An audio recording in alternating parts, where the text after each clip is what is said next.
हम जितना खुश रहते हैं, जितना संतुष्ट रहते हैं, वही संतोष है। ठीक है ना। पूर्ण पुरुषार्थ करने के पश्चात हमें जो भी फल प्राप्त होता है, उसी फल में संतुष्ट रहना ही संतोष है।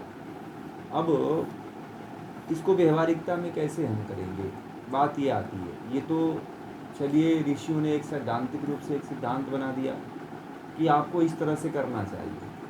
ठीक है ना। ऋषियों ने आपको ये बात बता दिया, ये ज्ञान दे दिया कि आप इस तरह से करते हो तो आप मतलब कि सही संतोष में और संतुलित जीवन आप जी लोगे, संतुष्टिपूर्ण जीवन जी लोगे। परंतु आज के दौर में संतुष्टि कहाँ होती है। आप मान लीजिए कि आज 10 रुपये कमा रहे हो, कल सोचोगे कि 20 रुपये आए। आज मान लीजिए कि आज 1 लाख रुपये महीने कमा रहे हो, तो कहीं दूसरे पे कोई दूसरी कंपनी या कोई दूसरा व्यक्ति आपको 2 लाख दे रहा है महीने में, तो आप 1 लाख वाले पे करोगे कि 2 लाख पे जाओगे। जाहिर सी बात है ना कि 2 लाख सोचोगे कि भाई 2 लाख पैसा मिल रहा है तो 2 लाख बटोरें, है ना। जैसे ही धन आने लगता है हमारा लोभ बढ़ने लगता है, इसी को लोभ कहते हैं। और जो अभी सोच में पढ़ा था हम लोगों ने, जो आंतरिक जो जो सोच था, काम क्रोध लोभ मोह ईर्ष्या द्वेष, इसको हटाने की जो बात थी, तो यह भी एक कचरा ही है ना। लोभ भी एक कचरा है, तो इस लोभ वाले कचरे को हटा देना चाहिए। और जितना हम मान लीजिए कि 1 लाख रुपए कमा रहे हैं, तो हमें 1 लाख रुपए में संतुष्ट रहना चाहिए। आत्मसंतुष्टि सबसे बड़ी संतुष्टि होती है। आप जीवन में कितना भी हाय हाय करते रहिए, मैं ये बन जाऊं, मैं अंबानी बन जाऊं, मैं जो है अडानी बन जाऊं, तो व्यक्ति का लोभ दिन प्रतिदिन बढ़ता ही चला जाता है। आज देखिए अडानी इतना ऊंचाइयों पर है, अंबानी इतनी ऊंचाइयों पर है कि फिर भी वो और आगे जाना चाहता है। लोभ का अंत नहीं है, संतुष्टि नहीं उसको कहते हैं। वह पैसा भले कमाता हो, परंतु आंतरिक संतुष्टि उसको नहीं होती। उसके अंदर कहीं ना कहीं लोभ का कचरा भरा हुआ है। एक संत में और एक व्यापारी में यही अंतर होता है। संत जो है, साधु जो है, जो सज्जन व्यक्ति है, वो संतुष्ट होता है और उससे ज़्यादा सुखी होता है। और जिसके पास बहुत ज़्यादा धन है, वो बहुत ज़्यादा दुखी होता है, क्योंकि उसके अंदर संतुष्टि नामक कोई चीज़ नहीं होती है। वह जितना धन पाता है, उससे दुगना प्राप्त करने की कोशिश करने लगता है। यानी कि उसके अंदर क्या बढ़ रहा है, लोभ बढ़ रहा है। ठीक है ना। लोभ मतलब धन का लोभ, रुपए पैसे का लोभ, पुत्र पुत्री का लोभ, व्यापार का लोभ है, जमीन का लोभ, जायदाद का लोभ। ये मतलब एक से एक लोभ बढ़ते हैं। कंपनी का लोभ, एक देश से दूसरे देश में घर खरीदने का लोभ। तो ये लोभ है जो दिन प्रतिदिन बढ़ता चला जाता है, कम नहीं होता है। हम सोचते हैं कि ये लोभ कम हो जाए, परंतु ये कम होने वाला नहीं है। आप संतुष्टि जब तक नहीं लाओगे, जब तक संतोष नहीं रखोगे अपने जीवन में, तब तक कुछ नहीं होने वाला है। और जो आंतरिक सुख है, उसको तो कभी आप प्राप्त ही नहीं कर पाओगे। आंतरिक सुख क्या होता है, यह पैसे से खरीदने की कोशिश करोगे, परंतु वो कभी मिलेगा नहीं आपको। इस रहस्य को आम इंसान नहीं समझता है। इस रहस्य को जो आध्यात्मिक है, कोई आध्यात्मिक योगी है, साधु है, संत है, इसीलिए आप देखे होंगे एक लंगोट पे एक जो है लंगोट पे, एक चद्दर पे, एक कटी वस्त्र पे जो है नदी के किनारे जंगल में अपने जीवन को जी लेता है। परंतु एक व्यापारी को कहिए कि भाई चलो एक दिन जंगल में जी के दिखा दो, तो वो डर के मारे मर जाएगा। उतना वह संतुष्ट नहीं है। आप हो, आपको लोभ नहीं है, आप खेत के फार्म हाउस में सो रहे हो कि नहीं सो रहे हो।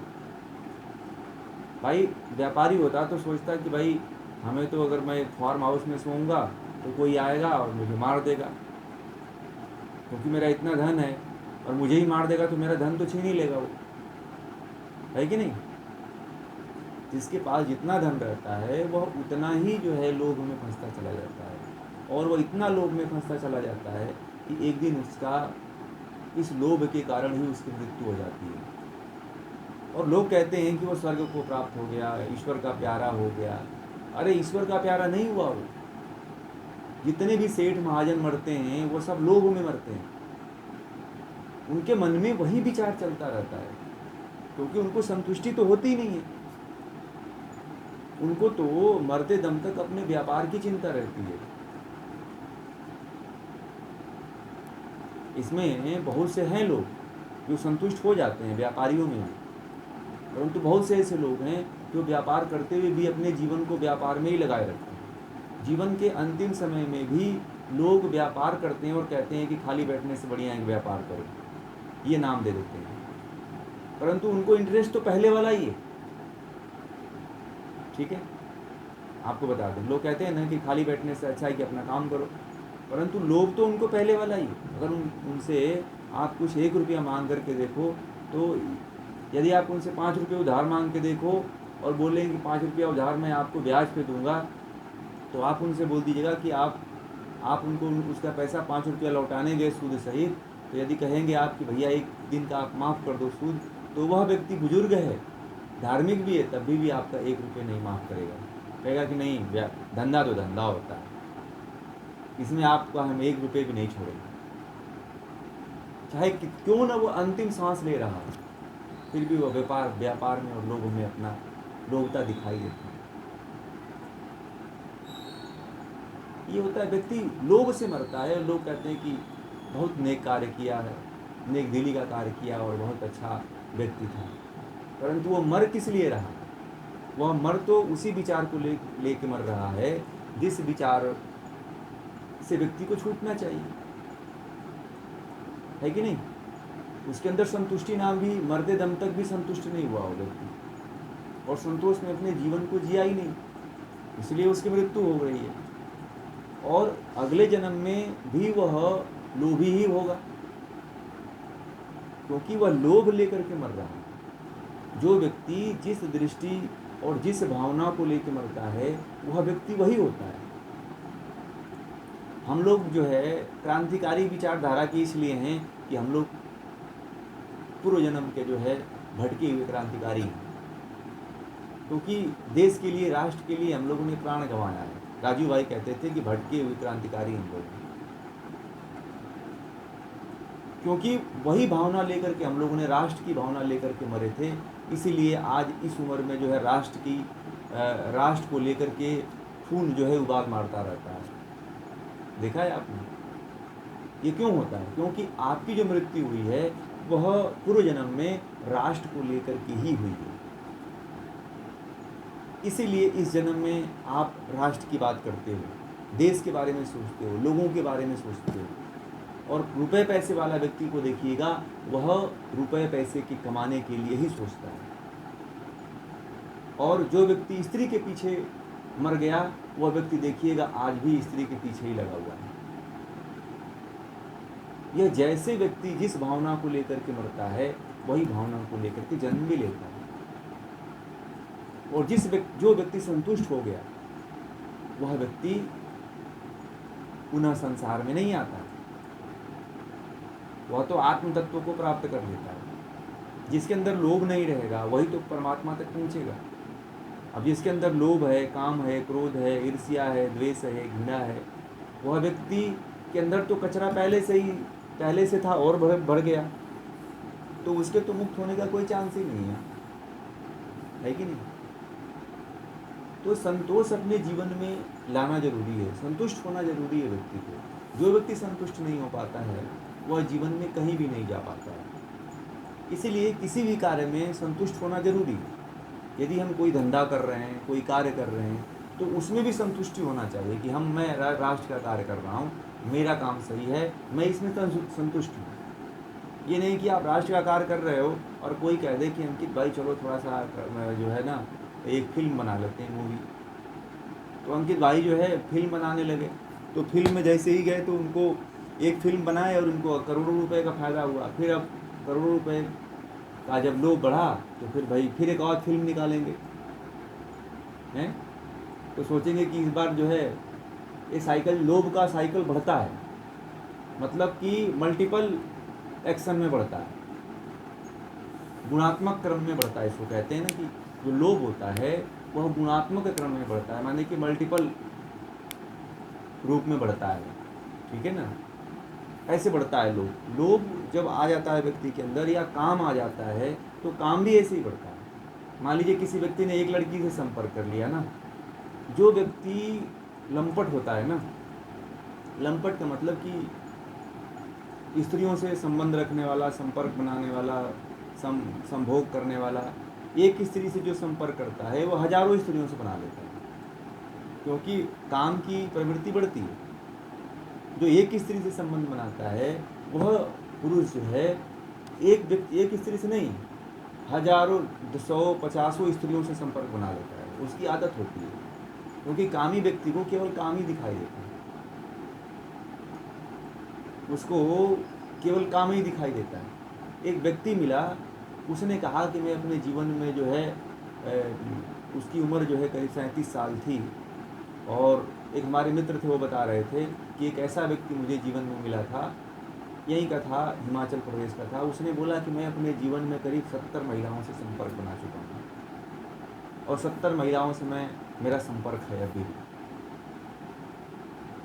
तो बोला कि मेरी आदत है, और मेरे पास ऐसी टेक्निक है, मेरे पास ऐसा गुण है कि कोई भी स्त्री रहती है मैं उसे अपने चंगुल में कर लेता हूँ, चाहे लड़की हो, चाहे स्त्री हो, चाहे शादीशुदा हो, चाहे अधेड़ उम्र की हो, किसी भी तरह की स्त्री हो, मेरे चंगुल में फंस जाती है। तो क्यों? क्योंकि वह काम को भोग रहा है, तो वह काम में प्रशिक्षित हो चुका है, समझ रहे हैं?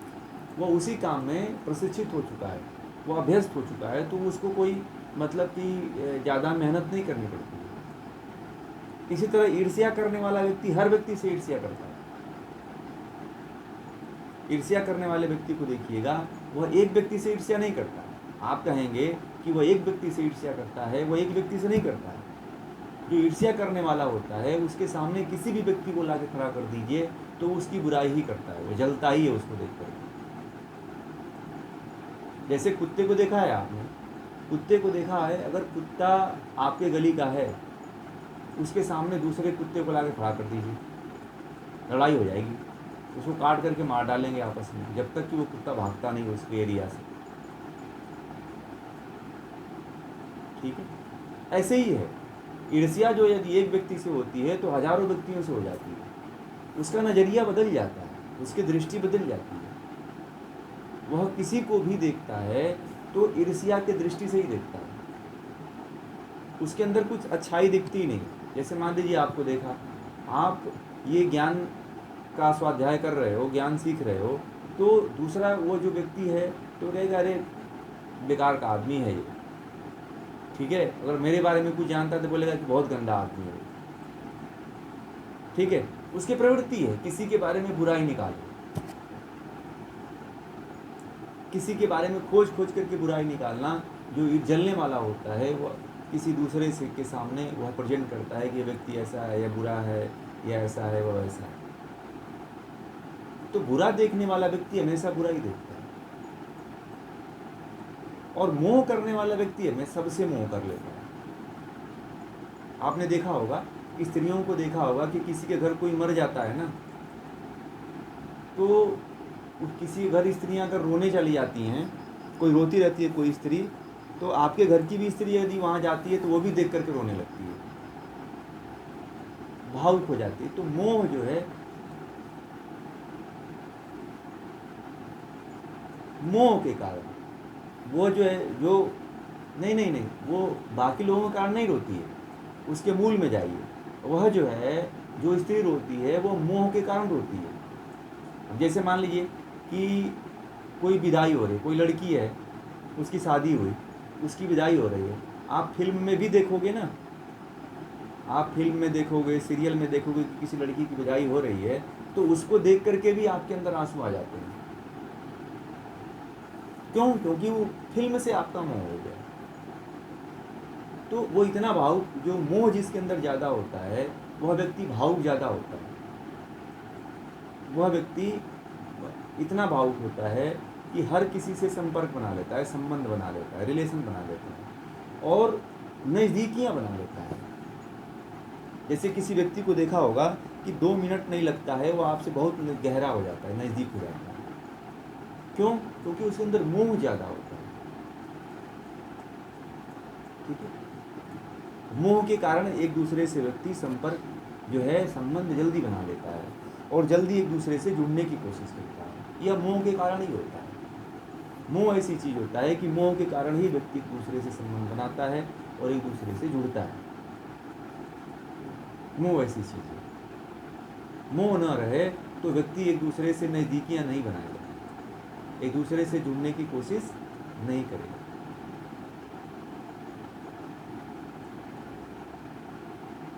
ठीक है ना? तो ये मोह बड़ा ही अद्भुत है। तो इसलिए जो है हमें उसके प्रति भी संतुष्टि की भावना रखनी चाहिए। उसके प्रति भी हमें संतुष्ट रहना चाहिए कि हमें मोह ज़्यादा नहीं करना है, चाहे ईर्ष्या ज़्यादा नहीं करना है, क्रोध ज़्यादा नहीं करना है, काम की भावना ज़्यादा नहीं लानी है। और जो है अविद्या में भी रहने वाला व्यक्ति जो होता है, जो अज्ञान में रहने वाला व्यक्ति है, वह अज्ञान की बातें ही उसे अच्छी लगती है। यदि कोई घोर अज्ञानी है, यदि उसके सामने आप ज्ञान की बातें करोगे ना, तो वो कहेगा ज्ञान मत झाड़ो, जो हमको ज्ञान है वो तुमसे अच्छा ज्ञान है।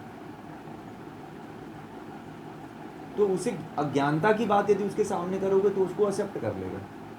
जैसे कि यदि कोई अज्ञानी व्यक्ति है, उसके सामने कह दो कि ये जो है ये पत्थर है, इस पत्थर में गणेश भगवान हैं और दूध पी रहे हैं, तो वो मान लेगा कि दूध पी रहे हैं। और दूध आप पत्थर पे गिराते जाओ, भले नीचे गिर रहा है, तो वो जाकर के यही कहता है कि गणेश भगवान दूध पी रहे हैं। तो जो अज्ञानी है उसे हमेशा अज्ञान ही प्रिय लगता है, क्योंकि अज्ञान बढ़ता है, क्योंकि संतुष्टि नहीं है। अज्ञानी व्यक्ति में तो संतोष नाम की कहीं से कोई चीज़ें नहीं होती है।